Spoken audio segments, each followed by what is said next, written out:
The Blue Ridge Mountains in November. Gray sky, cold light, a dirt road that stops being a road about a mile before it reaches anywhere. At the end of that road, a clearing, and in that clearing, a cabin that has been standing since 1958, alone on a ridge with no electricity, no running water, and a front door carved so precisely it looks less like a door and more like a question. A young woman stands in front of it, 20 years old, $180 to her name. She drove 4 hours to get here because a county she'd never heard of mailed her a key to a property assessed at $4. $4. She puts her hand flat against the carved wood. Something moves through her palm. Warmth from a surface that should be cold. The kind of warmth that means hands have been here before. Many hands. For a very long time. She doesn't know yet what's inside these walls. She turns the key. She was 20 years old. She had $180 in a coffee can on the passenger seat and a key she'd never asked for. The key came in a padded envelope from the Augusta County Clerk's office. No letter inside, just the key, a sticky note with an address and a pamphlet explaining Virginia's intestate succession law in language so dry it made her eyes water. She read the pamphlet twice in the Kroger parking lot on her lunch break. Then she read the part again about distant relatives receiving property when no will exists and no closer heirs can be located. Distant relative. That was what she was, to a man named Jebediah Alcorn, who had died 15 years ago, in a cabin nobody had apparently thought to check on. She put the key in the coffee can with the money, shook it once. It clinked against the coins at the bottom. She told herself she wasn't going. That lasted 4 days. Her name was Quimby Vasquez. And, before we go any further, yes, that is her real name, Quimby. Her mother, Celestine, had seen it in a crossword puzzle the week before she was born and decided right then. Her father, Rodrigo, had looked at the completed crossword, looked at Celestine, and said nothing, because Rodrigo Vasquez was the kind of man who understood which arguments were worth having. 20 years old, 5'4", brown eyes that took in a room before her mouth said a word. She had been doing that since she was small looking, first talking, later touching things, before she decided whether to trust them. That last part came from her father. Rodrigo painted houses for a living, had painted them since he was 19 and came north from Oaxaca with a work visa and a cousin's phone number and exactly the amount of ambition that fits in a single duffel bag. He was good at it, patient with surfaces. He had a way of reading a wall before he touched it, running one hand flat along the plaster, eyes closed, feeling for soft spots and bubbles and the places where the old paint had lifted away from whatever was underneath. He taught Quimby to do the same. Walls speak to hands before they speak to eyes. That was how he said it, not poetic about it, just factual, the way he was factual about everything. She was maybe 6 years old when he first showed her. A Saturday morning on a job site he'd brought her to because Celestine was working doubles at the hospital and there was no one else. He'd crouched beside her, taken her hand, and pressed it flat against the drywall. Feel that, right there, that soft patch. That's where there's moisture behind it. You paint over that and you're just hiding a problem. He'd looked at her seriously. Never paint over a problem. She'd thought about that sentence more times than she could count. He fell off a scaffold when Quimby was 17. Not far, only 9 feet. But 9 feet onto concrete is 9 feet onto concrete, and the fall took something from him that couldn't be given back. 40% of his hearing, his ability to work at height, the easy confidence he used to carry on job sites, that loose-shouldered way of moving through space that men who are good at physical things develop over decades without noticing. After that, he worked small jobs, indoor only, ground level. He didn't complain. Rodrigo Vasquez had never been a man who complained, but Quimby noticed. She noticed the way he moved more carefully through rooms, the way he asked her to repeat things sometimes just slightly and then pretended she hadn't noticed him ask, The way he sat at the kitchen table on Saturday mornings without turning the radio on, which he used to always do. The hospital bills were not small. Her brothers, two of them, Mateo and Davin, both older, both sharp, both full of the confident forward motion of young men who have been told repeatedly they are going somewhere, got scholarships. Partial ones, not full. The family filled the gaps. Quimby had been a year away from her associate's degree in building technology at Central Piedmont. She left school in March. She started nights at a distribution warehouse in April. Her mother said it was temporary. Her brother said thank you without quite saying it. Her father said nothing, which was the loudest thing he could have done. She worked the night shift for 8 months, unloading trucks and scanning barcodes in a warehouse that smelled like cardboard and forklift exhaust. She was good at it, the way she was good at most physical things, efficient, attentive, not the kind of person who dropped things or missed details. But efficiency at a warehouse is a skill that keeps you employed. It's not the same as being seen. Nobody at the warehouse saw her. That's not a complaint, just a fact. And then the envelope came from Augusta County. She left Charlotte on a Tuesday at 5 in the morning. The coffee can sat on the passenger seat. The keys sat in the coffee can.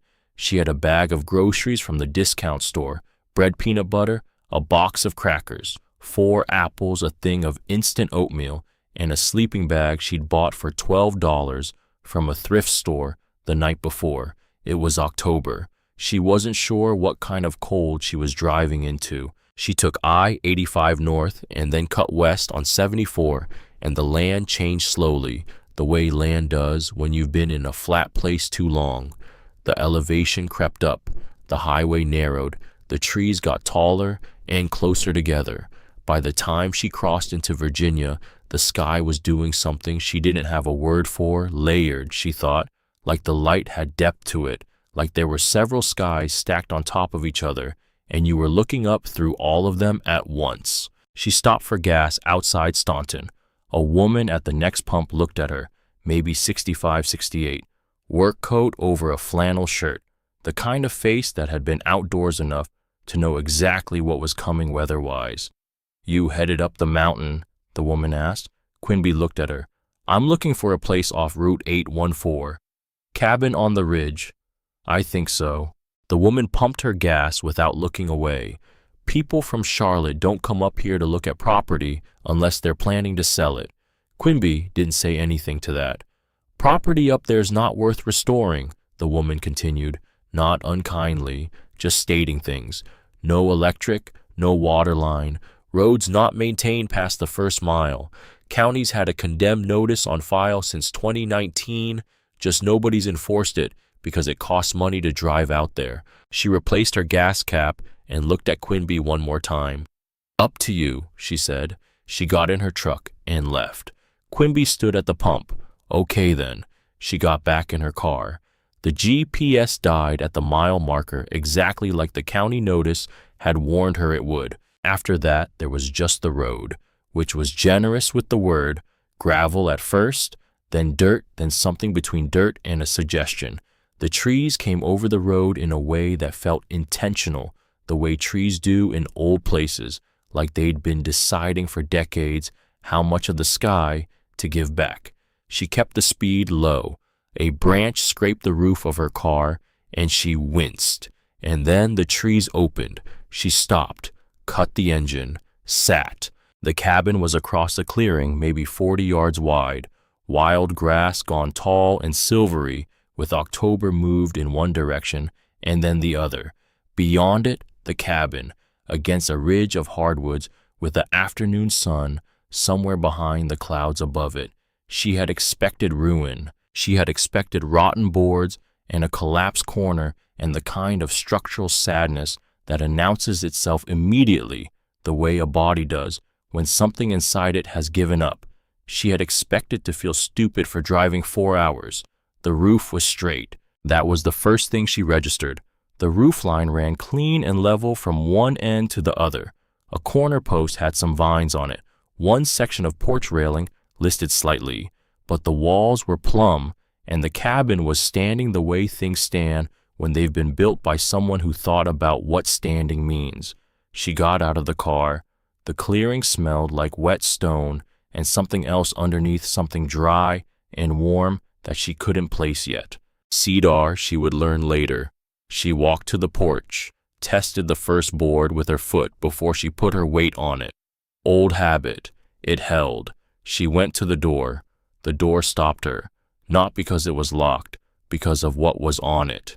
It was thick wood, single slab, dark with age, and it was carved, not in a casual way, not the way people carve initials into a picnic table or scratch a date into fresh concrete. This was, she put her hand on it before she thought about it, flat palm the way her father had taught her, a map. It took her a moment to understand what she was looking at, but it was unmistakably a map, topographic. The ridge behind the cabin, the valley below the creek, that she could now hear but couldn't see all of it, rendered in the wood with a precision that made her lean closer. Elevation lines, specific. Named some of them with tiny carved letters she had to squint to read. She traced one ridge line with her fingertip and felt the grain of the wood through the carving, the two textures at once, the cut and the natural flow of the fiber beneath it. Someone had spent a very long time on this door. She found the keyhole. The key turned on the first try. The door swung open, cold air and cedar. She stood in the doorway and let her eyes adjust. The walls were paneled in wood floor to ceiling, every surface finished smooth. She pulled the flashlight from her bag. She'd thought to bring one at least, and the beam moved across the room and she stopped. She stopped the way you stop when something is better than you expected it to be, when the gap between what you anticipated and what you're actually seeing is wide enough to require a moment just to process. The paneling caught the light and glowed. Amber, honey, the grain running from one board to the next in patterns that had been chosen, matched, arranged with intention. She moved the beam to the fireplace, and the mantle, above it a single piece of timber, carved along its full-length flowers and birds, and a vine that ran without interruption from one end to the other. She moved the beam to the bed frame in the corner. Thick posts turned spindles, a headboard with mountain laurel worked into it, in relief so precise she could see the individual petals. She walked to the bed frame, crouched, touched the joint where one post met the rail, no nails. She looked closer, ran her thumbnail along the seam, fitted together with notches and pegs, wood into wood, no hardware. She rocked the post gently with her hand. Nothing moved. After 60 years in a mountain cabin with weather pressing on it from every direction, not one joint had loosened. Her father would have lost his mind. She stood and turned slowly in the light from the doorway and the flashlight beam. A small table beneath the window, two chairs with curved backs, a shelf along one wall held on brackets, carved to look like open hands, every piece built, every piece still solid. The county had valued this at $4. The county had never come inside. She set her sleeping bag on the bare bed frame, took off her shoes, and sat on the edge. The frame held without a sound. Outside, something moved in the trees. A branch tapped the window once and stopped. She thought for the first time in 8 months that she might not hate tomorrow. In the morning, she drove down the mountain. The town was called Ridgemont. Gas station, small grocery, a diner with a hand-painted sign.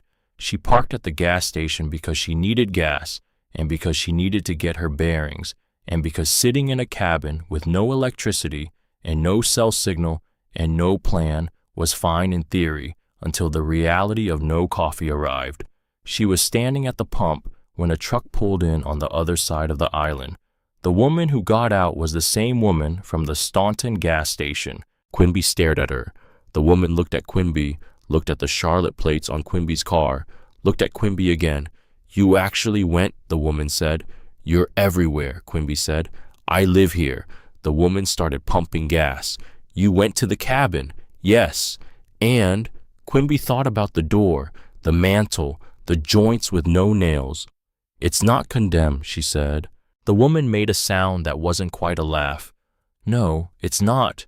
She looked at Quimby with slightly different eyes now.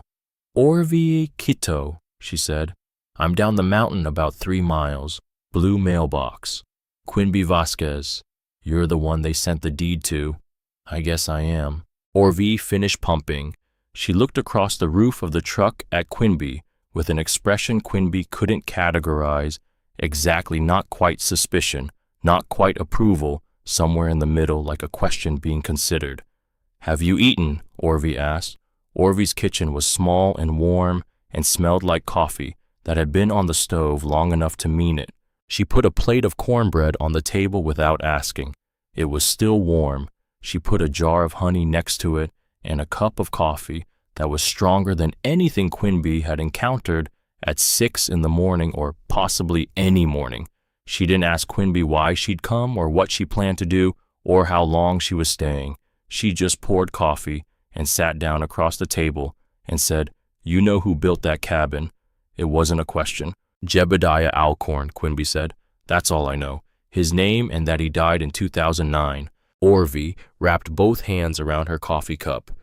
I knew Jeb for more than 20 years, she said. Moved out here in 1988. He was already up there, had been since 58. She paused. 30 years on a mountain before I ever set foot in this county. And the 20 years after that, he came down for supplies once a month. Didn't say much, but if you needed a door rehung or a shelf built, Jeb would do it. Wouldn't take $1. Quimby was eating cornbread because it was in front of her, and she hadn't eaten since yesterday's crackers, and it was extraordinarily good cornbread. Did you know he made things? Quimby asked. Carved things inside the cabin. Orvie was quiet for a moment, the kind of quiet that isn't empty. I knew he worked, she said. He was always working. I assumed it was maintenance. The cabin, the land. She looked out the window. I never went inside. Quimby put her fork down, because that meant something. 20 years of knowing someone. Monthly trips down the mountain. And Jeb? Alcorn had never once invited her in. Why didn't he? Quimby asked. Orvie looked back at her. You've seen the inside, she said. What do you think? And Quimby thought about the way the grain ran from panel to panel, the mantel carved from a single timber, the joints with no nails, the door that took your hand before you could stop yourself. He was hiding it, she said. Orvie set her cup down. From his family, she said. Not from everyone, from his family specifically. And something shifted in the room. Not the air exactly, more like the weight of the air. She went back to the cabin that afternoon with a broom rags and a bucket. She cleaned for 6 hours. The floor came up first oak, under the grime, warm and gold, hand-planed smooth. She washed the windows until the light came through properly, and the cabin changed. What had been dim and preserved, like something waiting, became something else. Alive. The wall panels caught the afternoon sun, and the grain in them moved those red-gold streaks of heartwood running through the darker wood, and the shadows from the carved mantel stretched across the floor in the low light. She pulled vines off the east wall by hand until her palms were raw. She swept the porch and tested each board, marking the soft ones with chalk. She was on her knees, wiping down the base of the fireplace. The stone was cold under her hands, fitted tight, each piece placed with the same care as everything else in this room. When her hands stopped, there was a line in the stone, not a crack. The difference was immediate and unmistakable once she'd seen it. A crack follows the path of least resistance, jagged organic, following the grain of the stone or the weakness in the mortar. This line was straight, clean, deliberate, cut. She sat back on her heels and looked at it. She pressed on the stone above the line. Nothing. She pressed harder, shifted her weight forward, and the stone moved, half an inch inward, then sideways, smooth and quiet, the way things move when they've been engineered to move that way. A section of the hearth slid open. Cold air came up from inside. Quimby leaned forward with the flashlight. There was something in the space, something wrapped in cloth. She reached in and her fingers closed around it, lighter than she expected. She lifted it out and set it on the floor. The cloth was oilskin old and stiff but not brittle, tied with a leather cord. She untied the cord and unrolled it carefully. Inside was a book, not a carved figure like she'd half expected from the quality of everything else in the room. A book, or more precisely a ledger, the kind with a dark cover and a cloth spine, the kind used for accounts. She opened the front cover. Jebediah Alcorn, 1958 to present. She turned the first page. It was a record, a ledger exactly, though not of accounts in any conventional sense. The first entries were from 1985, a name, a date, an amount, and then a line in small, deliberate handwriting. The entries were consistent in their structure, but not in length. Some had one line, some had four. She read the first one carefully. Fenwick Alcorn, March 3, 1985, offer $12,000 for Parcel B and the North Timber rights. Told him no. Land is blood, not commodity. He called it sentimental. Maybe so. She turned the page. Fenwick Alcorn, August 17, 1989, offer $28,000 for the full parcel. Said he had a buyer in Staunton for residential development. Said I was sitting on something valuable. I said I know. He didn't understand what I meant by that. She turned more pages, years of pages. Different names started appearing in the 90s. Development companies, a resort out of Charlottesville, a timber operation from West Virginia. Each entry, the same structure, name, date, offer, refusal, and then that line of commentary at the end. Some were dry, almost humorous in their detachment. Others were shorter and harder. Fenwick Alcorn, June 14, 2001, $45,000 for the full parcel, including cabin and outbuildings. I said no. He said I was making this difficult. I said I wasn't making anything. The land isn't mine to sell. He said, whose is it then? I said, I don't know yet. He stopped talking after that. The land isn't mine to sell. Quimby read that line again. I don't know yet. She kept reading. The last entry was from September 2008. Fenwick Alcorn, September 2nd, 2008. Came with a lawyer this time. They sat on the porch for 4 hours. I did not come out. When I looked through the window in the afternoon, they were still there. The lawyer had a briefcase. By evening, they were gone. I sat on the porch after. The hawk was up, flying circles over the south ridge, slow and even. I watched until it was too dark to see. That was the last entry in the ledger. Quimby set it on the table, looked at the wall above the fireplace, where the carved vine ran from one end of the mantel to the other without interruption. And then she heard a knock at the door. It was Orvie. She was standing on the porch with a tin of something and a thermos and the expression of a woman who had decided something during the drive up the mountain. I brought soup, she said. You can say no, but you've been up here since noon and there's no food in that cabin.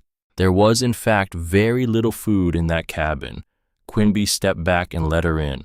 Orvie stopped in the doorway. Those few seconds of simply taking in the room. She stood longer than Quimby had expected. Her eyes moved slowly. The panels, the mantel, the bed frame in the corner, the shelf with its brackets shaped like open hands. She set the tin and thermos on the table without looking at them, still looking at the room. I've been 3 miles down that mountain for more than 20 years, Orvie said, and I never came inside. I know, Quimby said. Orvie turned to look at her. He never invited anyone in. Not a question. I don't think so. Orvie's jaw tightened slightly. Not grief exactly. Something older than grief. The kind of feeling that's had a long time to calcify. He was like that.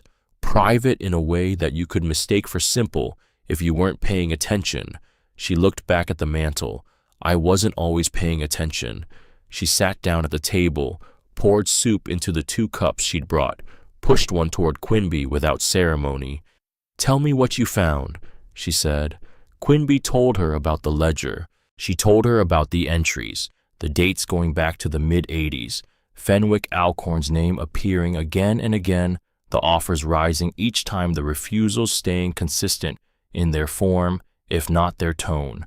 She told her about the last entry, the lawyer with the briefcase, the hawk over the South Ridge. Orvie listened without interrupting. When Quimby finished, Orvie was quiet for a long time. Fenwick, she finally said, not like she didn't know the name, like she was placing it precisely in the context of what she'd just heard.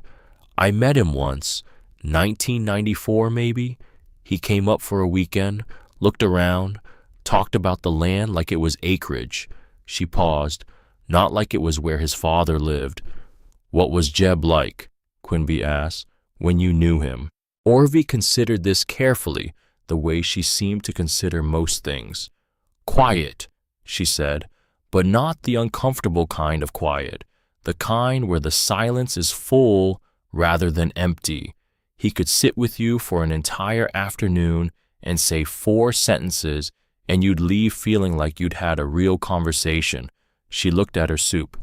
My husband died in 1988, 6 months after we moved out here. Cancer, fast. Jeb came down the mountain the day it happened, sat with me for 3 hours, didn't say 20 words. She paused. Then 2 weeks later, he knocked on the door and handed me something. She reached into the pocket of her coat, set something on the table between them, a small box. Alderwood, maybe pale and fine-grained. The lid had a carved flower on it, simple single bloom, and the joinery at the corners was the same as everything in this cabin. Perfect, invisible from the outside. He made it for me, Orvie said, to put photographs in. He said a box keeps things from scattering. Quimby looked at the box. She didn't pick it up. It wasn't hers to pick up. He never showed you any of it, Quimby said. Any of this? No, but he made you a box. Yes. Something in the room settled, like a thing that had been waiting to be understood had finally been said. There were still several hours of light left when Orvie drove back down the mountain. Quimby stood at the window and watched the truck's taillights disappear into the trees. Then she turned back to the room. She hadn't found the hatch in the hearth by chance, she realized. She'd found it because she'd been washing the stone carefully, methodically, the way her father had taught her to approach any surface patient, attentive, not skipping the parts that seemed unremarkable. She crossed to the fireplace, crouched. The compartment was still open from earlier. She reached in just to make sure she hadn't missed anything, and her fingers found the back wall of the space, smooth stone, but at the very bottom against the back wall, there was a seam, another one, straight, clean. She pressed on it. A second compartment opened inside the first, much smaller this time, a cedar-lined space no bigger than a shoebox, and inside it, wrapped in oilskin, tied with leather, like the ledger had been another bundle. She lifted it out, unrolled the cloth. One thing, a carving, maybe 6 inches tall, an animal, a mountain lion crouching, weight shifted to its haunches, head low, every muscle visible under the carved fur, the fur itself rendered in cuts so fine they looked like actual hair. She turned it in the flashlight beam.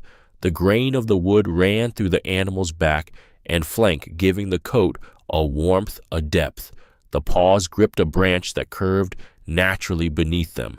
The eyes were closed, not closed like sleep, closed like waiting. She turned it over. On the base carved small and careful J.A., 1973. She set it on the table under the window, looked at it, and then she looked at the walls. If he'd hidden a compartment inside a compartment behind the fireplace, what else had he hidden? The ledger was in the outer space, the carving in the inner one. 2 different kinds of things, 2 different levels of protection. She pressed her palm flat against the nearest wall panel, the same gesture she'd been making since she was 6 years old. The wood was warm. What did you put in here? She thought. What did you spend all those years hiding? Outside, the October dark came down over the mountain, and the clearing went quiet, and the only light was the flashlight on the table, making a circle around the carved mountain lion with its eyes closed, waiting. Quimby pulled her sleeping bag off the bed frame. She was not leaving. Not tomorrow. Not the day after. Whatever Jebediah Alcorn had hidden in these walls, he had not hidden it for 60 years for her to drive back to Charlotte.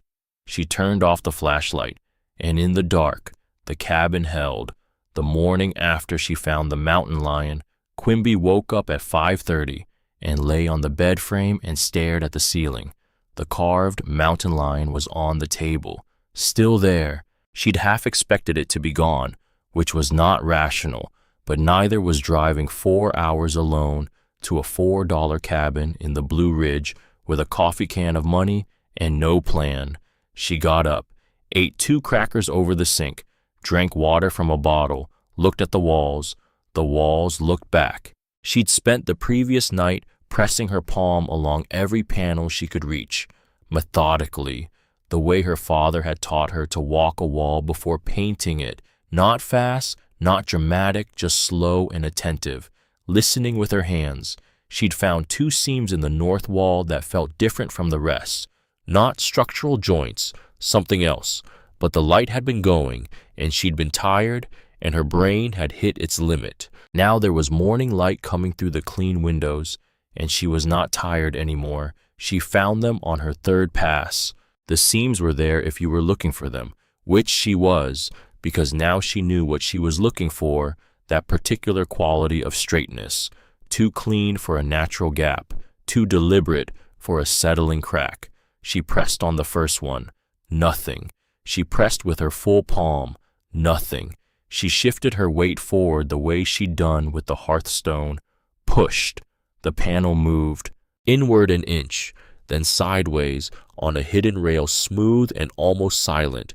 A space behind it, cedar-lined, cold, smelling like the inside of a hope chest that hasn't been opened in a long time.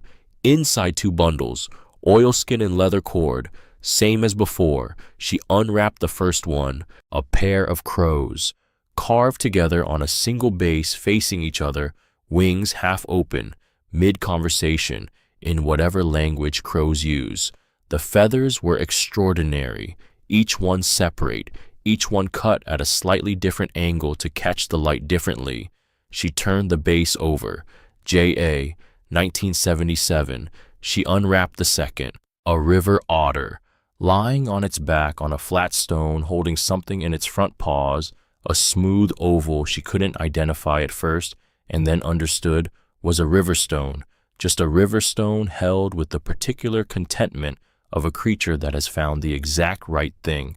The expression on its face, and it had an expression, this small, carved otter, the wood curved and cut into something that was unmistakably pleased with itself, made her exhale in a way that was almost a laugh. She sat on the floor with all 3 animals arranged in front of her.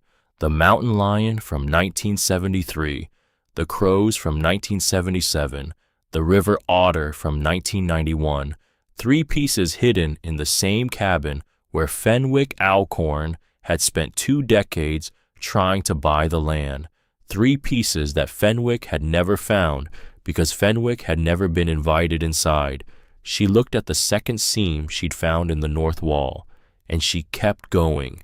The second wall compartment opened differently, not a sliding panel, a hinged section, the hinge hidden inside the wood itself, swinging inward on a pin she never found. Inside a folding writing desk, dark walnut and pale maple, 2 woods inlaid into each other in a pattern of interlocking leaves across the writing surface. She unfolded it carefully, the legs locked into place with a satisfying click that was not the click of anything wearing out, the click of something that had been made to click exactly that way. Third compartment behind the south wall near the floor, 7 pieces of a child's rocking chair, each wrapped separately in oilskin, each piece fitting together in a sequence that was explained on a small card tucked inside the first bundle. Not nails, not glue, notches and pegs wood into wood, the same as everything else in this room. The card said, "Assemble without glue. It holds." She assembled it in the middle of the floor, following the sequence on the card, each piece clicking into the next. She sat in it when it was done. The runners moved against the floorboards back and forth, even and unhurried, and she thought about a man sitting in this chair in the evenings after a day of work alone, in a cabin nobody visited, watching the light change on the carved mantel. Fourth compartment, the tool roll. A length of canvas rolled and tied. Inside it, 7 tools, chisels and gouges in graduated sizes, a small hand plane, a marking gauge with a brass setting wheel. Every handle turned by hand from different woods, each one a slightly different shape to fit a slightly different grip. The blades were wrapped in separate cloths, still sharp. She touched one edge and pulled her finger back fast. Still very sharp. These were the tools that had made everything in this room. She held the smallest gouge for a long time, turned it in her hands. The handle fit differently from any tool she'd ever held, designed for a specific hand, a specific hold. Jeb Alcorn's hand, the hand that had carved the mountain lion and the crows and the river otter, that had fitted every joint in these panels without a single nail, that had carved a map into the front door and a vine that ran 40 feet across the mantel without breaking once. She set the gouge back in its cloth very carefully, and then she saw the 5th compartment. She almost missed it entirely. It was low on the south wall behind where the table stood close to the floor. She'd moved the table earlier to sweep under it, and she'd noticed a faint line then and meant to come back. She went back now, crouched. The seam was there. She pressed on it. This one didn't slide, didn't hinge. Nothing happened. She pressed harder. Different angles, the corners, the center. She ran her fingers along every edge of the seam she could feel. Nothing moved. Whatever was behind this panel, it was not opening the same way. She sat back on her heels, looked at it. Okay, she thought, not every door opens the same way, which her father could have told her, had in fact told her, though he'd been talking about actual doors at the time. Orvie arrived at 9:30. She came up the mountain in her truck with a paper bag and a thermos and the manner of a woman who had decided something the previous evening and was simply now doing it. She parked in the clearing and walked to the porch and knocked. Quimby opened the door. Orvie looked at the floor. 4 wall compartments open, cedar-lined spaces exposed, 3 carved animals and a writing desk and a disassembled rocking chair and a tool roll arranged on every available surface. I see, said Orvie. There's a 5th one I can't open, Quimby said. Good morning to you too. Good morning. There's a 5th one I can't open. Orvie set the paper bag on the table and looked around the room at everything that had come out of the walls. She picked up the river otter and turned it in her hands. She held it the way people hold things that exceed their expectations, carefully as if the thing might be more fragile than it looks. She turned it over and read the base. 1991, she said quietly. The lion is 1973.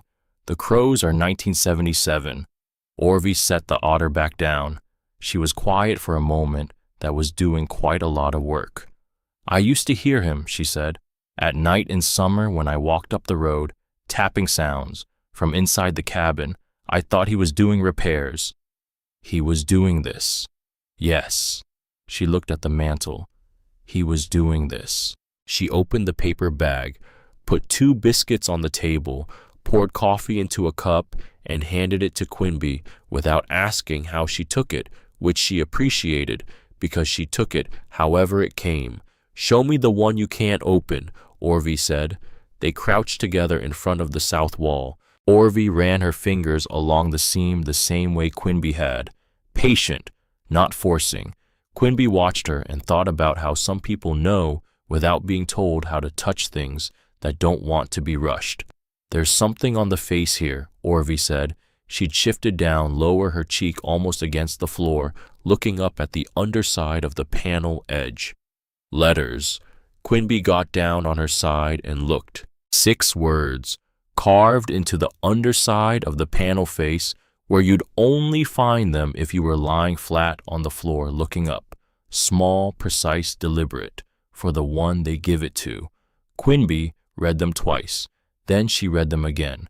She pushed herself back up and sat with her back against the wall. He knew, she said. Knew what? That someone would give this place away. She looked at Orvie. He knew someone in his family would get it eventually, and he knew they wouldn't want it, and he knew they'd give it to whoever they thought deserved the least. Orvie looked at the words. She was quiet for a long moment. That man, she said finally, the same tone she might have used to say something both wonderful and infuriating. That stubborn, careful man. He wrote that for me, Quimby said. He wrote it for whoever it would be. And it was me. Orvie sat back on her heels and looked at Quimby. Yes, she said. It was you. The panel didn't have a keyhole they could see. They spent 20 minutes looking, pressed every inch of the surface, checked the hinge side, the seam side, the bottom edge, where the inscription was carved. Nothing moved. There has to be a mechanism, Quimby said. There has to be a key, Orvie said. They looked at each other. Quimby got up and went to her bag.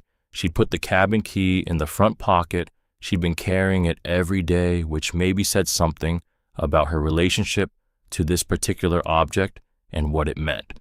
She took it out. Standard old cabin lock key, brass, slightly worn at the tip, except she looked at the tip. The shaft tapered, standard gauge for the first 2 inches, and then she held it up to the window light, slightly thinner at the very end, not filed down by wear, filed down deliberately, a specific shape, like a key inside a key. She went back to the panel. She ran her thumb along the very bottom edge below the inscription, all the way across, and there, on the right side, in the shadow of the lower edge, recessed so it caught no light from above a hole, tiny, the diameter of a pencil eraser. She looked at the thin tip of the cabin key. She put it in. It fit. She turned it. Click. The panel swung inward on a hidden hinge, cedar smell flooding out sharp and clean as if the wood had been sealed in another decade entirely and only now remembered how to breathe. Orvie made a sound behind her that wasn't quite a word. Inside the cedar-lined space was a shallow drawer. The face of the drawer was polished cherry wood, warm, reddish, gleaming, in a way that said it had been finished by hand with something more patient than varnish. Quimby pulled it open. A journal, the same kind as the ledger, dark cover cloth spine, but thicker, different wear patterns. This one had been handled more. A separate folded letter sealed with wax pressed flat inside the journal's cover, and underneath both 3 stones, smooth river stones, fitted into a cedar tray built to hold exactly 3, each one marked on the underside with a number, 1, 2, 3. She looked at them for a long moment, then she took the journal first. She carried it to the table, sat down. Orvie sat across from her. The first page, Jebediah Alcorn, Blue Ridge, Augusta County, Virginia, begun March 14, 1962, started on the foundation today, dug the footings by hand, 4 corners 16 inches deep. The ground up here is rocky, but it drains well. Nobody around but the hawks. That suits me fine. She turned pages slowly. The early entries were about work. Timber felling, curing, framing. Measurements and calculations recorded in the margins. She read one about the first wall frame going up. Took 11 days alone. White oak from the south slope. The grain on these boards is the best I have ever seen. If I do this right, this frame will be standing when I'm not. She turned more pages. The entries from the 70s were different. The cabin was built by then, and Jeb was working on the interior. Carving. The entries recorded materials, dimensions, decisions. But other things crept in. A hawk that had started nesting on the North Ridge. Weather. The quality of light in different seasons.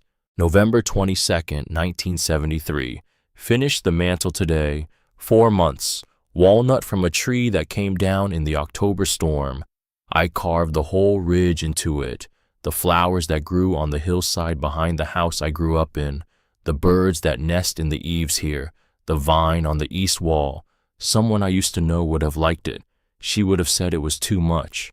She was usually right about that, but she also would have understood why I did it anyway. Quimby stopped at that page. Read it twice. The someone who would have liked it, who had liked flowers, and who would have said it was too much. Jeb had never named her. In the entire journal, Quimby would find this later reading. Through the whole thing, he never once named her. She was just she, the pronoun doing all the work that names couldn't quite manage. She kept reading.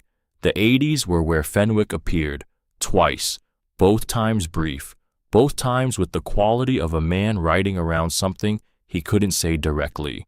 June 3, 1984, Fenwick called, first time in 2 years. He asked about the deed. I said the land is fine. He said he meant the market value. I said I don't know what that means. He went quiet after that.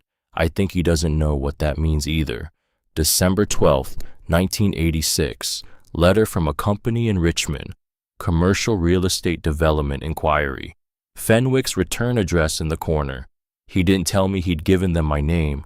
I wrote back not for sale, not answering for Fenwick. She turned to the 90s. The River Otter appeared 1991, an entry about finding a piece of cherry wood that had a figure in it waiting to be found. The rocking chair made when Jeb was still young, and the joints were tight, and he'd written, made this thinking there might be a child to sit in it someday. There wasn't. Maybe there will be later, or maybe someone else's child. Doesn't change how the chair should fit together. And then the entries from when Jeb had started building, not just the cabin, but the layers within the cabin. February 7th, 1991. First compartment behind the hearth done. Took a week to get the stone hinge right. Smooth action. No visible seam from outside. Put the mountain lion inside. The first piece I made here that was worth keeping. 22 years in a drawer. Time, it had better company than a drawer. March 30th, 1994. 4 compartments now. The paneling is the hardest because the wood grain has to match on both sides of the hinge. Nobody looking at these walls would know they open. That's the point. She turned to near the end. The handwriting got slower in the 2000s, pressed harder into the page, but the entries sharpened. August 11, 2003. I know what this cabin is now. It took me 40 years to understand. I thought I was building a home. I was building an inheritance. Not for Fenwick. Fenwick took his inheritance already. He took it in the form of what the land would have been worth on the market.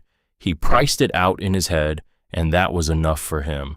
This is for the one who comes after, the one they'll give this place to because they think it's worth nothing, because they think everything I touched is worth nothing. Orvier's hand was pressed flat on the table.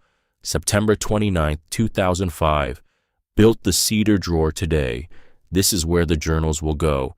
The panel opens with the cabin key. The tip has been resized for 20 years since 1985, waiting for this. Whoever gets the cabin gets the key. Whoever gets the key gets the drawer. That is the only logic I need. Quimby looked at the key on the table. She'd been carrying it in her pocket for a week and hadn't known that it had been waiting for this for 20 years longer than she'd been alive. January 14th, 2008. I am 79. My hands are slower, but they still work. The 3 stones in the cedar tray are dated. The dates on the backs match the dates carved into the animals. Press them in order. 1, 2, 3. Lion Crow's Otter. That opens the second lock in the cedar drawer when I'm gone and the panel is sealed. I put the letter in there. For after.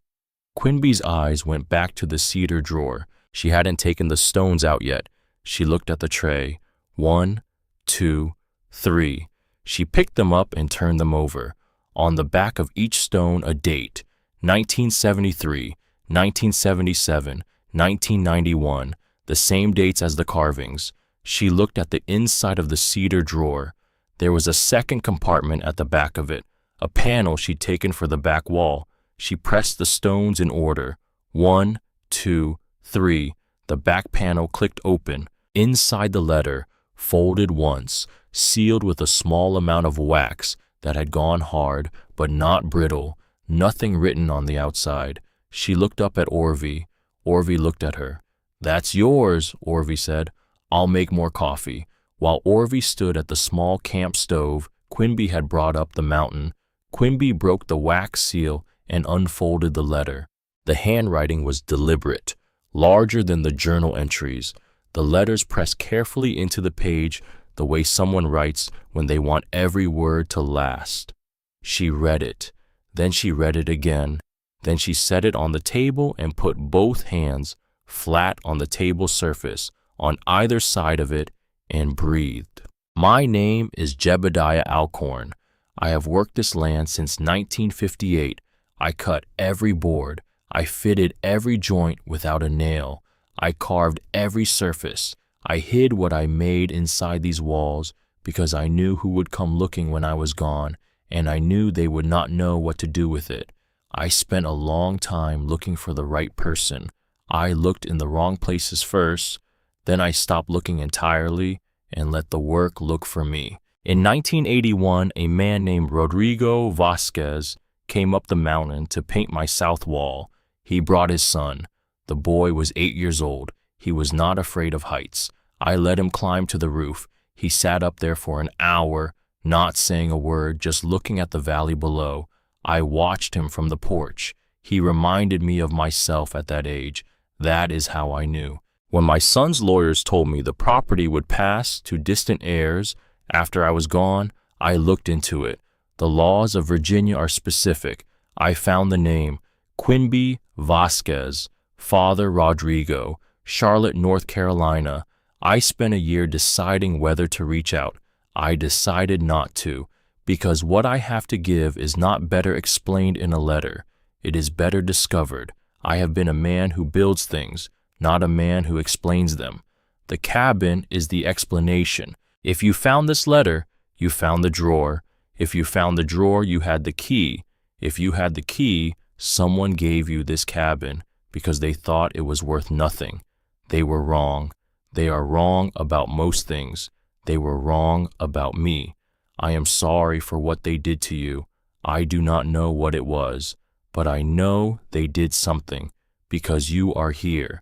Take what is behind these walls, all of it. The cabin, the carvings, the tools, the writing desk, the chair. I made them over 60 years, and I made them for the right hands to find them. Real inheritance is not what they hand you. It is what they could not take away. I hope it holds you the way it held me. Jebediah Alcorn, March 14, 2009. Orvie set a cup of coffee in front of her. Quimby handed her the letter. Orvie read it standing. She read it through once without stopping. Then she sat down and read the last third again. When she looked up, her eyes were doing something that wasn't crying but was whatever is immediately adjacent to crying when you've had 50 years of practice at not doing it. "He found your father," Orvie said. "He looked. He spent a year deciding whether to reach out, and he decided not to." Quimby looked at the letter. He said the cabin was the explanation, not a letter. Orvie was quiet. "He was right," Quimby said. "He was almost always right." Orvie set the letter down. "He just never told anyone, so they assumed he was wrong." She reached into the pocket of her coat and set a small envelope on the table. Quimby looked at it. "He left this with me," Orvie said. 15 years ago, before he went, he said give it to whoever gets the cabin. Give it when they're ready. He didn't explain what ready meant." She looked at Quimby. "You're ready." Quimby opened the envelope. A photograph, black and white, old enough that the edges had gone soft. 2 figures on a rooftop. An old man, gray-haired, sitting on the peak of a roof with his legs over the side, and a small boy beside him, 8 years old maybe, sitting the same way, both of them looking out at something beyond the frame. On the back, in Jeb's handwriting, Rodrigo, 1981. "Your father painted my south wall that summer. He brought you. You weren't afraid. We sat up here until your father called you down. Quimby turned the photograph over, turned it back.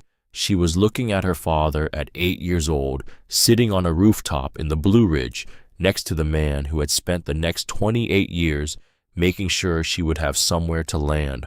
Her father had never mentioned this, had never said a word about a summer painting, a cabin on a mountain, had never said the name Jeb Alcorn, had never told her about a day when a stranger had let a small boy climb to a rooftop and sit there watching the valley, had carried this in his memory for 43 years without once thinking or maybe knowing that it mattered. She set the photograph down, pressed her hands flat on the table. He was 8, she thought. He was 8 years old, and he remembered the smell of the wood. She knew because her father had said that once she was trying to place it now, fishing back through years of Saturday mornings and dinner conversations, he'd said it about a house he worked on early in his career. Some house, some particular smell of old wood that took him back to being a boy, he'd said, to climbing something with an old man who didn't make him come down right away. She'd filed it under one of her father's quiet memories, the ones he kept without framing. But it was this. It had always been this. She was still sitting with the photograph when her phone rang, which was notable because her phone had not rung all week on account of having very limited signal on the mountain. She was not in town. She was not at Orville's house. She looked at the screen. Unknown. Richmond area code. She answered. A woman's voice. Professional. The precise kind of professional that is taught, not natural. Ms. Vasquez, my name is Lauren Carver. I'm calling on behalf of Fenwick Alcorn. Mr. Alcorn is the son of the late Jebediah Alcorn and has asked me to reach out regarding the property currently listed in your name in Augusta County. Quimby looked at the photograph, at the old man and the small boy on the roof. I'm listening, she said. Mr. Alcorn would like to discuss the disposition of his father's estate, which he believes was not properly settled at the time of Mr. Alcorn Sr.'s death. He'd like to propose a meeting at your earliest convenience. Quimby was quiet for a moment. How did you get this number? She asked. A very small pause. The county deed records are public, Ms. Vasquez. We were able to locate your contact information through. Tell Mr. Alcorn I'll be in touch, Quimby said. She hung up, set the phone face down on the table. Orville was watching her. That was Fenwick Alcorn's lawyer, Quimby said. Orville's face did something complicated and controlled. I see. He wants to discuss the disposition of the estate. I imagine he does. He said it wasn't properly settled. I imagine he said that too. Quimby looked at the wall panels, the 4 open compartments, the animals on the table, the mountain lion, the crows, the otter, the writing desk, the tool roll, the photograph, the letter. How much do you think all of this is worth? Quimby asked.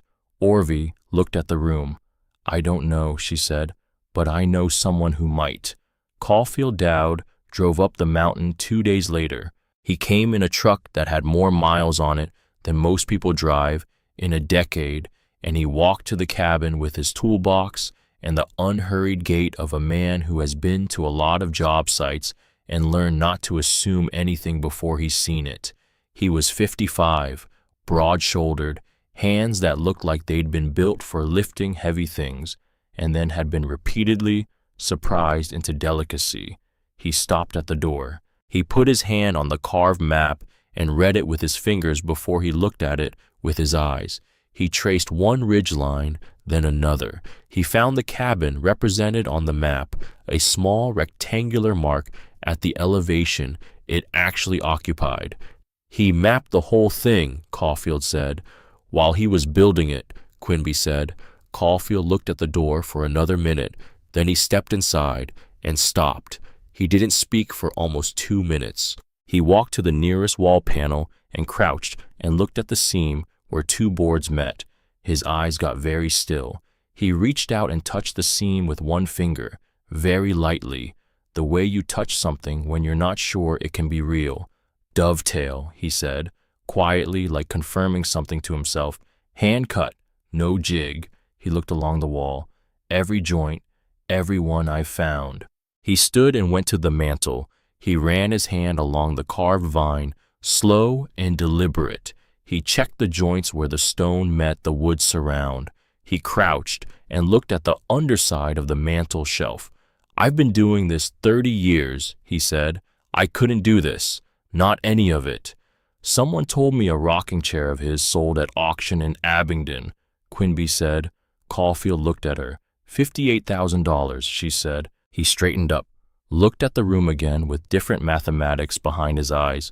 Who had the rocking chair? His son. Fenwick sold it after Jeb died. His son has already made money off this. His son wants the rest. Caulfield was quiet for a moment. Then he said, show me what's in the walls. They spent 3 hours going through the compartments. He handled the animals the way he'd touched the dovetail joint with a specific kind of care that was neither reverent nor possessive, but simply accurate. The care of someone who understood what they were holding. He spent the longest time with the mountain lion. He turned it in the window light, held it at different angles. He had a small folding magnifier in his breast pocket, and he unfolded it and looked at the cuts in the carved fur, each one distinct, each one placed to suggest a living thing rather than a rendered one. The grain work, he said. He found the figure in the grain and cut toward it. He looked up at Quimby. That's not a technique you learn. That's a relationship with the wood. That takes decades. He had decades. Most people have decades. They don't all do this with them. He moved through the writing desk, the rocking chair, the tool roll. He picked up each of Jeb's chisels and checked the blades which were still sharp and looked at the hand-turned handles with the expression of a professional encountering something that exceeds the category he would have put it in. These are better than anything I own, he said about the tools. They're the tools that made the rest of it. He set the gouge back in its cloth, looked around the room. Have you had anyone look at this officially?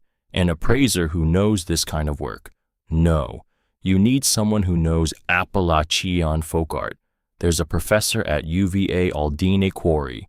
She's published on vernacular woodcraft. She knows the market. She'd know the right context for this. Can you reach her? I can try. He looked at the mountain lion again. Quimby, this isn't a cabin someone built. This is a collection, a gallery. A rocking chair by this man sold for $58,000 with no documentation, no provenance, no authenticated context. This is 14 pieces with a 47-year journal documenting their creation in the original space, intact. He looked at her. I don't know the number, but it's a number that should be said out loud before Fenwick Alcorn's lawyer says a different number. Quimby was quiet. He already called, she said. His lawyer, 2 days ago. Caulfield nodded like this wasn't a surprise. What did you say? I said I'd be in touch. Don't be in touch until you have your own number. He left an hour after that after fixing the soft board on the porch step that Quimby had been stepping around for 2 weeks. He waved off any mention of payment, said there were jobs that paid in dollars and jobs that paid in something harder to name, and this one had been firmly in the second category. Quimby watched his truck disappear down the dirt road and thought that some people arrive in your life at exactly the right moment and ask for nothing. That night, Quimby sat on the porch. The October air had gone cold and clear in the way mountain air does at night in October, not aggressively cold, just honest about what season it was. She had the wool blanket from her bag and the coffee going cold in her cup and the photograph in her hands. Her father at 8 years old, on a rooftop, not afraid. She thought about him at the kitchen table after the scaffold fall, the radio staying off, the way he moved more carefully through rooms, the way he'd ask her to repeat something and then not quite acknowledge that he'd asked. She thought about him painting houses in the summer heat when she was small, and the way he'd show her how to read a wall before touching it, and the particular patience of a man who had taught himself to do something well because well was the only standard that made sense to him. He had been here, right here, this clearing, this roof, this man. He had sat on the peak of this roof at 8 years old and looked out at this valley and not been afraid. And Jeb Alcorn had watched him and thought that's the one. And then he'd spent 28 more years making something worth inheriting. And he'd never told Rodrigo, had never reached out, because the cabin was the explanation, not the letter. Her father had carried that day in his memory for 43 years, filed away as one of those things that happened when you were small and didn't have the language for what it was yet. And he had no idea that the old man on that roof had spent the rest of his life building toward the moment his daughter would walk through a carved door in the Blue Ridge and find that it had been waiting for her. He was right about you, she thought, looking at the photograph. He saw something in an 8-year-old kid on a rooftop, and he wasn't wrong about it. She was looking at her father before the scaffold, before the hearing loss, before the careful movements and the radio staying off. She was looking at him when he was small and unbothered by heights and full of whatever it is that makes an 8-year-old boy sit on a peak and just look.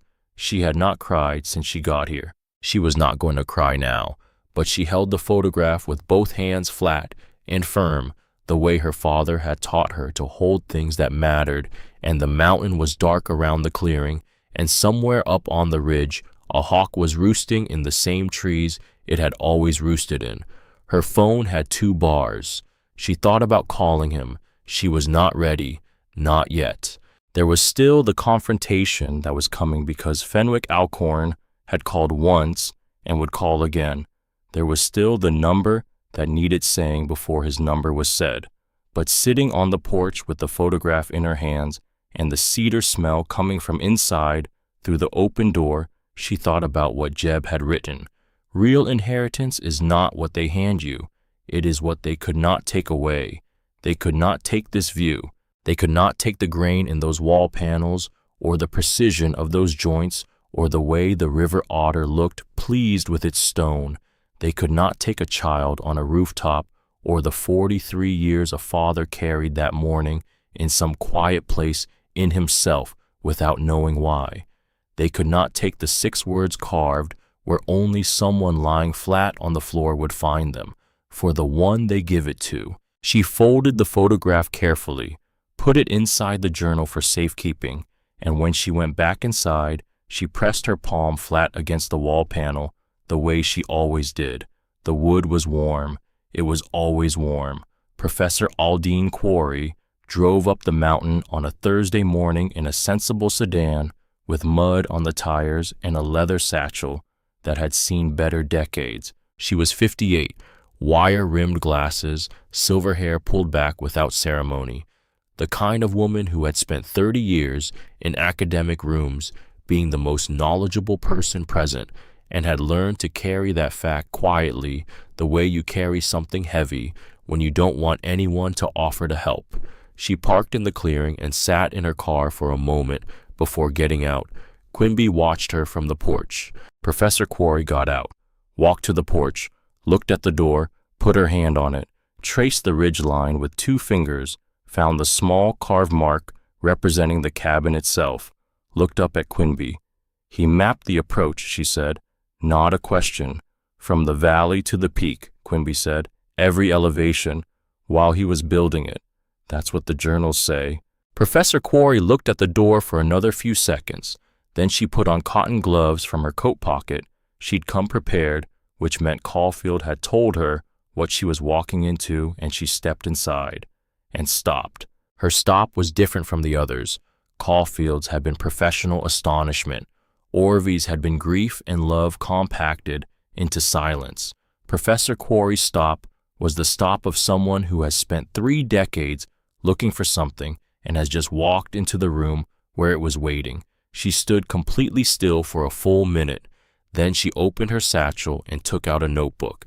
She worked for 4 hours without a break. She measured, photographed, used the folding magnifier on every joint she could reach. She examined the mantle from multiple angles, lying on her back on the floor, to look at the underside, crouching to examine where the stone met the wood surround.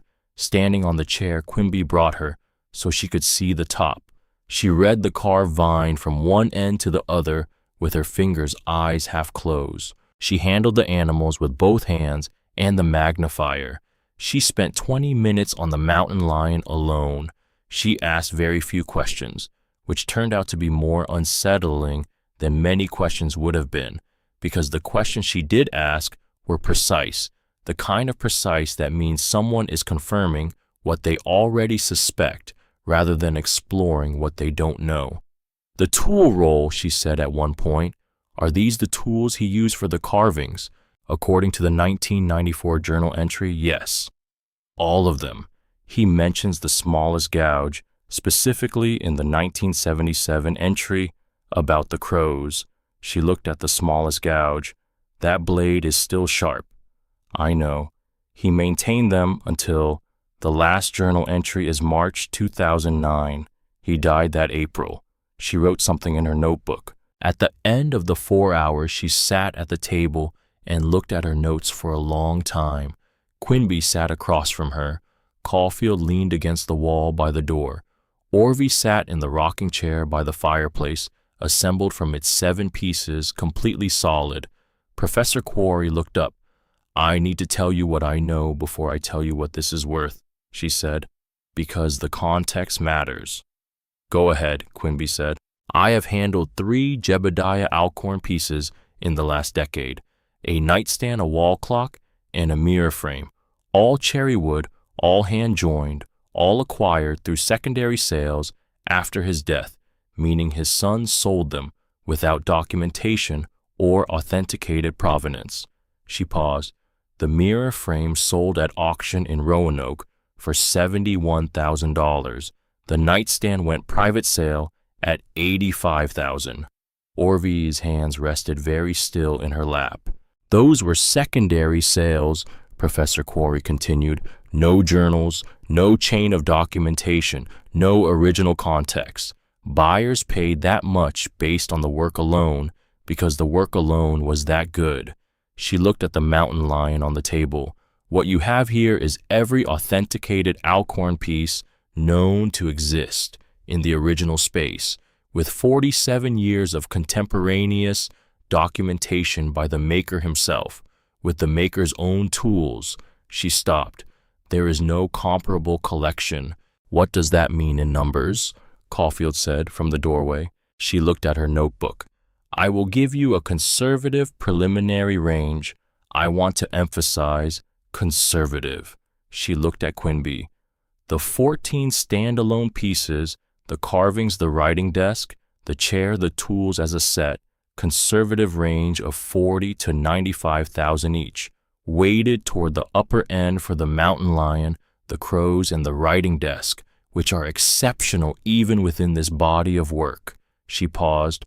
"Conservative total for the standalone pieces, 840,000 to 1.1 million. The room was quiet. "The cabin structure," Professor Quarry continued, "is harder to value because there is no precedent.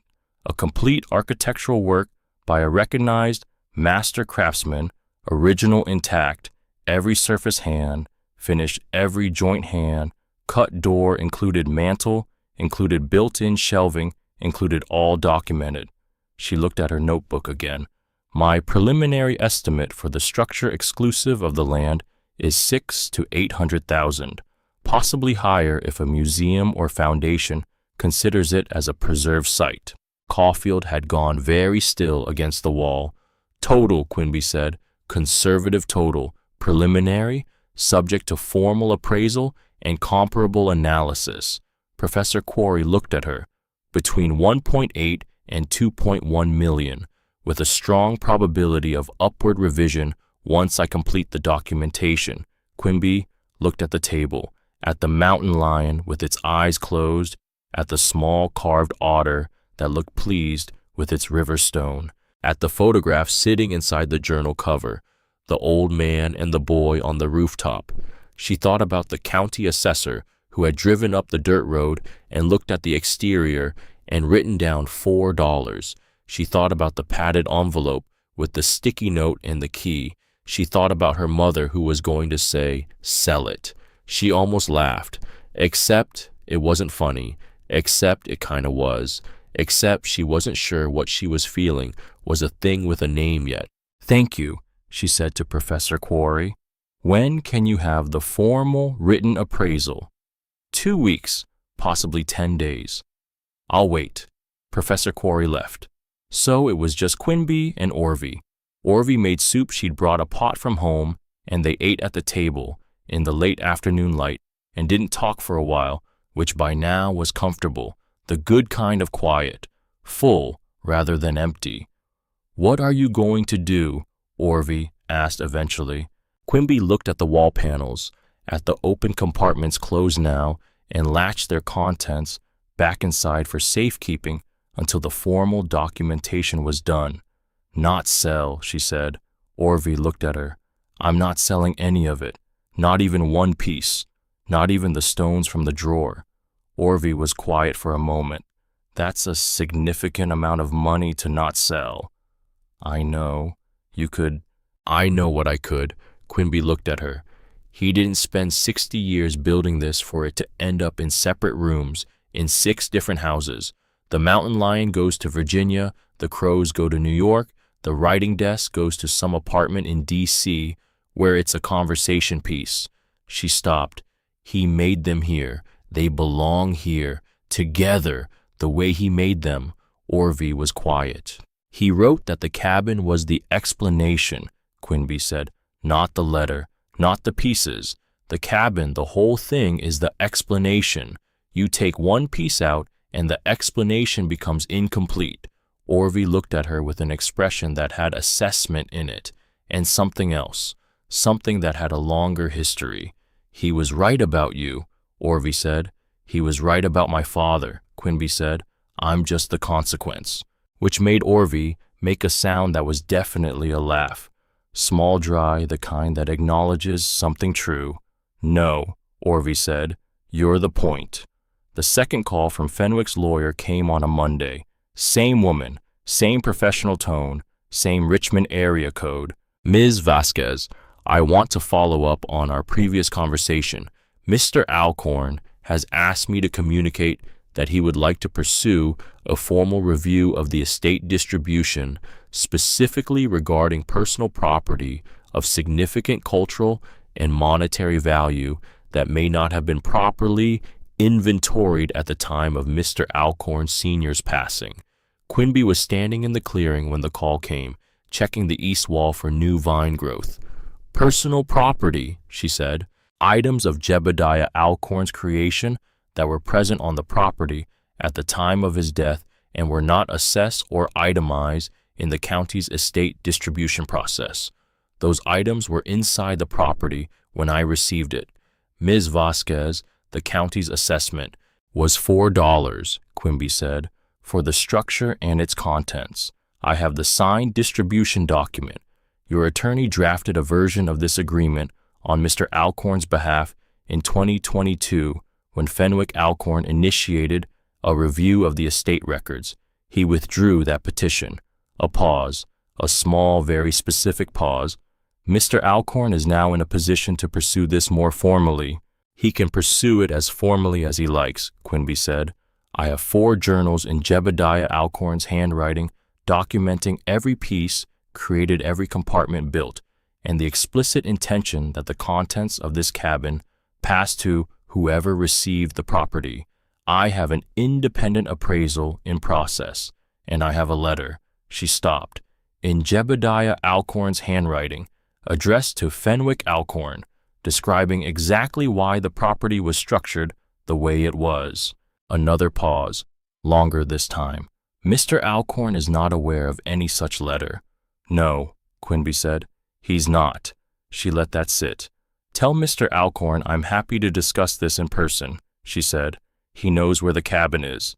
He's been here before." She hung up, went back to checking the east wall for vines. Her hands were not shaking, which surprised her slightly, then didn't. Fenwick Alcorn came on a Wednesday. He drove a black SUV with Richmond plates, and he came alone, which Quimby had not expected. She'd expected the lawyer, The briefcase, the professional distance. He parked in the clearing and he sat in his car for 4 minutes, she counted, and then he got out. He was 44 years old, tall, the kind of face that had probably been handsome in a sharp-edged way 20 years ago and had since settled into something more guarded. He wore clothes that cost money without announcing it. He walked to the porch with the deliberate pace of a man who has rehearsed something. Quimby was sitting on the porch step. She didn't stand up. "Ms. Vasquez," he said. "Mr. Alcorn." He looked at the door, at the carved map. She watched his face, and she saw it the flicker. Recognition or something like it. He'd stood in front of this door before. September 2008. He'd sat on this porch for 4 hours. His father had not come out. "You've done work on the porch," he said. The step was soft. "Fixed it. My father always meant to get to that." "He did a lot of things," Quimby said, "just not always the things people expected." He looked at her. She looked back. "You said there was a letter," he said. "Come inside." He stopped in the doorway, not the way the others had stopped. His stop was recognition, not of the work, but of the room itself. The proportions, the smell of cedar and old wood, the quality of light through the clean windows. He had been here before once as an adult, and however briefly some part of him had stored it. He was quiet for a long time. Then he walked to the mantel. He didn't touch it. He stood in front of it and looked at the carved vine running from one end to the other without interruption. The flowers, the birds, 40 feet of carving on a single piece of timber. He did all of this himself, Fenwick said. Not a question, not quite a statement, more like something being said for the first time in a voice. "According to the journals, yes," Quimby said. 50 years of work, mostly evenings. The mantle took 4 months. He looked at it for another moment. Then he turned. "You said there was a letter addressed to me." Quimby went to the table. She picked up the envelope, the one with Fenwick's name on the front in his father's handwriting. She held it out. He took it. He stood at the table and opened it. He read it with his back mostly turned to her, which she allowed. Some things are better read without being watched. She went to the window, looked out at the clearing. The wild grass had gone silver gold with November coming in. A hawk was working slow circles over the south ridge, the same ridge Jeb had watched from this window for 50 years. Behind her, the sound of paper, then nothing, a long nothing. She turned. Fenwick was standing with the letter in his hands. His face had done something she hadn't seen it do in the doorway or the clearing. The guardedness had shifted, not gone, just rearranged itself into something that had more honesty in it. He folded the letter, set it on the table. "He sat in here," Fenwick said, "while I sat on that porch." "For 4 hours," Quimby said. "For 4 hours." He looked at the table. "I didn't come to see him. I came to talk about the property." He stopped, looked at her. "I knew the difference. He knew the difference. And I sat out there thinking I could outlast it, that eventually he'd come out. He didn't. No." He picked up the letter. "He wrote this instead." He looked at the room one more time, at the mantel, at the wall panels, at the rocking chair by the fireplace. He looked at the mountain lion on the shelf where she'd arranged all 3 animals with the tools beside them. He looked at the mountain lion for a long moment. "I didn't know he could do this," he said. "You never came inside." "No." A pause. "I didn't." She waited. "I'll contact my attorney," he said, about withdrawing the petition. He walked to the door, stopped with his hand on the frame on the carved map, the same way every hand went to that door, and maybe he felt what everyone felt when they touched it, that particular warmth of wood that has had hands on it for decades, that specific quality of a surface that has been cared for. He didn't say anything else. He walked to his car, sat in it for a moment, drove away. The dust settled on the road. Quimby stood in the doorway and watched it settle. Then she went back inside and pressed her palm flat against the wall and breathed. The formal appraisal came in at $2.1 million. Professor Quarry called on a Tuesday morning, read the number out in the manner of someone who has said large numbers before and understands that what matters is not the number itself, but what the person on the other end does with the silence after it. Quimby said, "Thank you." Then she sat on the floor of the cabin for about 10 minutes, not crying, not laughing, just sitting with the number and the room and the mountain lion on the shelf and the hawk visible through the clean window circling over the south ridge in the November gray. 2.1 million. In a cabin the county had valued at $4. The county had driven up the road and looked at the outside. They had never come in. She thought about the county assessor driving up and driving back down and writing $4 on a form and going home and not thinking about it again. She thought about Fenwick's lawyers in 2022 reviewing the estate records, seeing a cabin in Augusta County valued at $4 and deciding it was not worth contesting. They had been right, strategically, at the time, based on what they thought was in there. They had been so wrong. She picked up her phone. She had 3 bars. She called her mother first.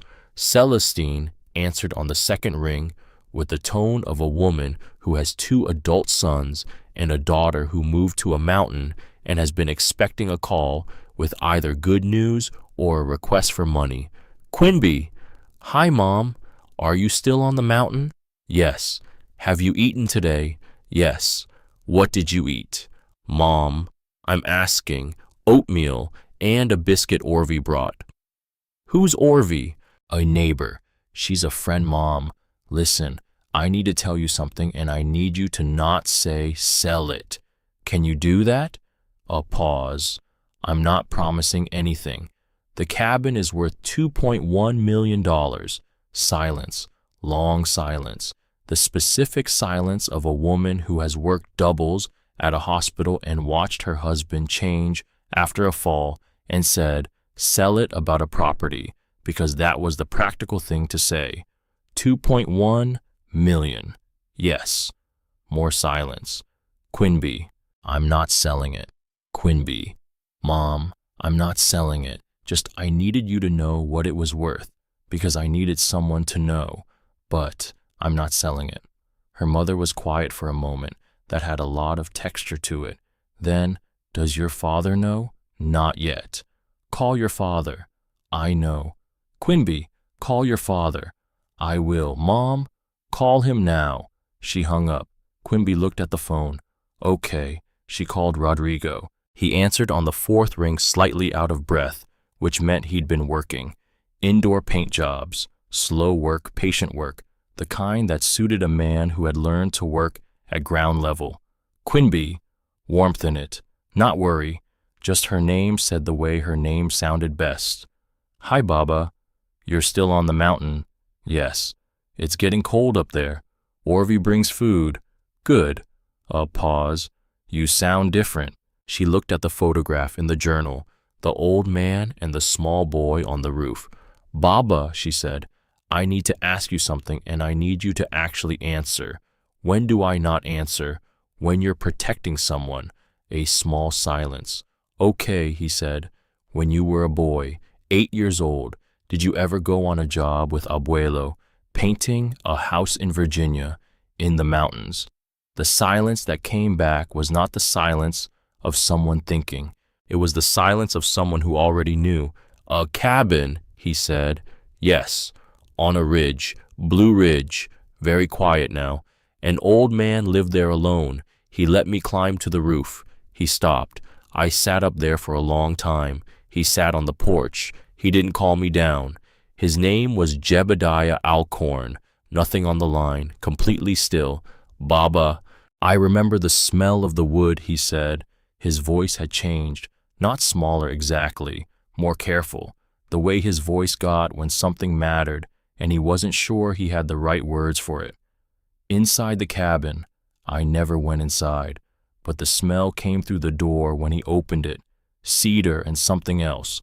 Old wood, worked wood. He stopped. I never forgot that smell.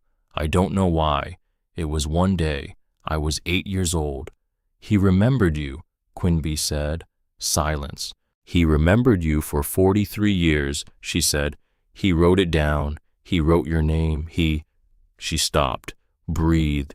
He left everything he ever made to you, except he left it to me because you were hard to find and I was easier. But it was for you, or it was for whoever you made, which turned out to be me.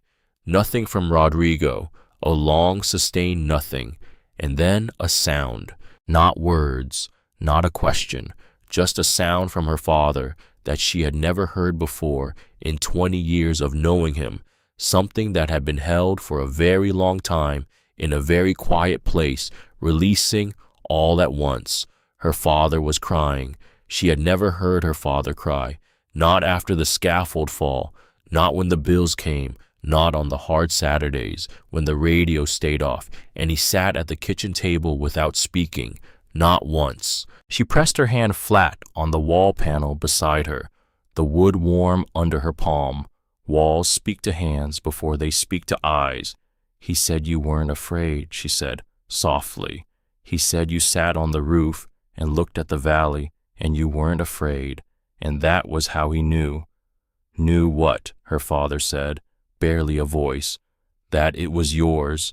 She didn't ask him to come. She didn't have to. He drove up the following Saturday, 4 hours from Charlotte, alone because Celestine had work and because some things you go to alone the first time.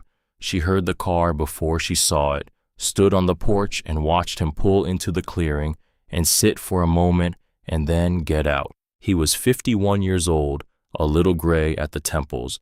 He moved carefully through space the way he'd learned to move after the fall, that new deliberateness that had replaced the old ease. He walked across the clearing with the wild grass silver around his legs. He stopped at the porch steps. He looked at the door. She watched him. He reached out and put his hand on the carved map, flat, palm down, exactly the way he taught her. He stood there for a long time. The whole mountain, he said. He carved it while he was building it. He traced the ridge, found the cabin on the map. She could see the moment he understood what he was looking at, the way understanding moves through a person, a slight change in the set of the shoulders, a breath that goes a little deeper. I remember this door, he said. You were 8. I remember it. He looked at her. His eyes were doing what they'd been doing since she said he wasn't afraid on the phone, that quality of openness that was new, that had come from wherever he'd been holding it since he was 8 years old on a rooftop. I reached up to touch it, and Abuelo said, "Don't run your hands on the man's work without asking." So I didn't. She stepped aside. "You can now," she said. He stepped inside, and he stood there, longer than anyone, longer than Caulfield, longer than Professor Quarry, longer even than Orvie. He stood in the cabin for a full 3 minutes without moving. She let him, because this wasn't the same. The others had been encountering something extraordinary for the first time.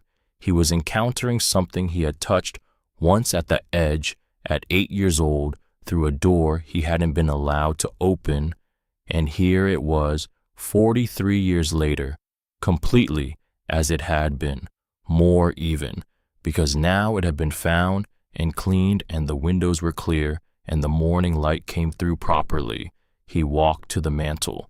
He put his hand on the carved vine, slowly, all the way along. He made all of this, Rodrigo said, every piece, alone, for 50 years. He looked at the joints in the wall panels. He crouched the way he'd crouched beside her when she was 6, the same careful attention to the seam.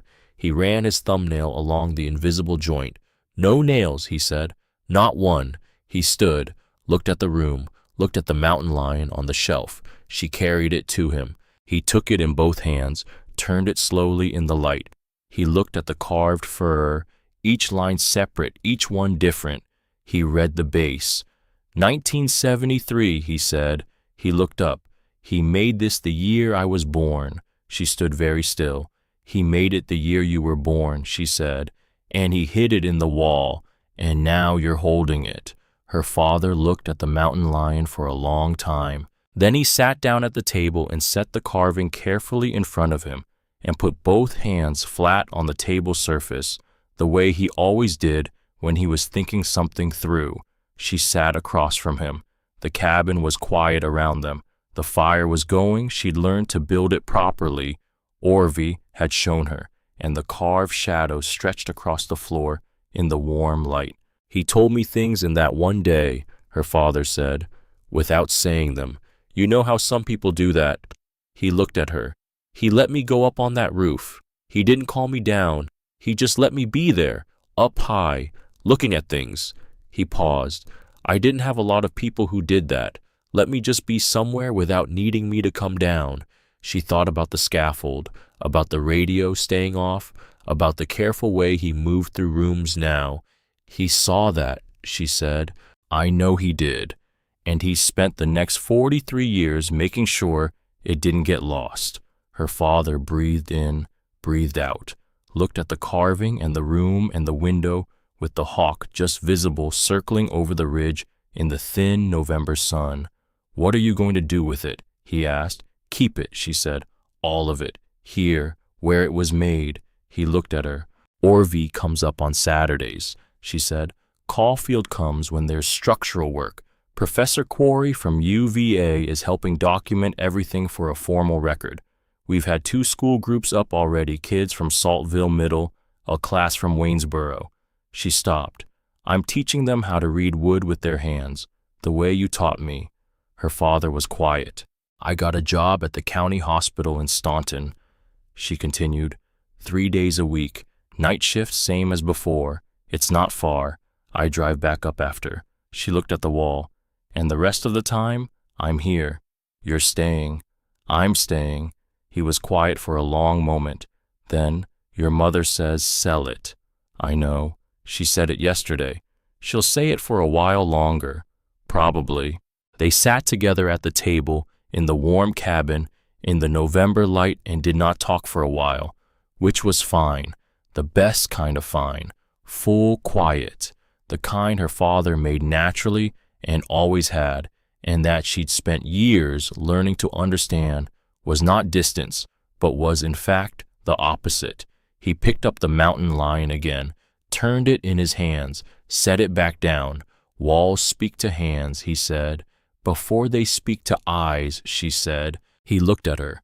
Something moved across his face that she didn't have a word for exactly. Not pride, older than pride.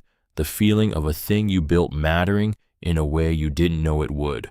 Her father put his hand on the table. She put her hand next to it, not touching, just there, side by side, the same shape of hand, the same wide palm, the same way of pressing down flat and firm on a surface to feel what was underneath. Outside, the hawk circled over the same ridge it had circled for 50 years, the same slow, patient loops over the valley that Jeb had watched from this window and written about in a journal no one had read until a 20-year-old woman with $180 and a key she almost didn't use had pressed her palm against the right stone. The cabin was quiet around them, and it held.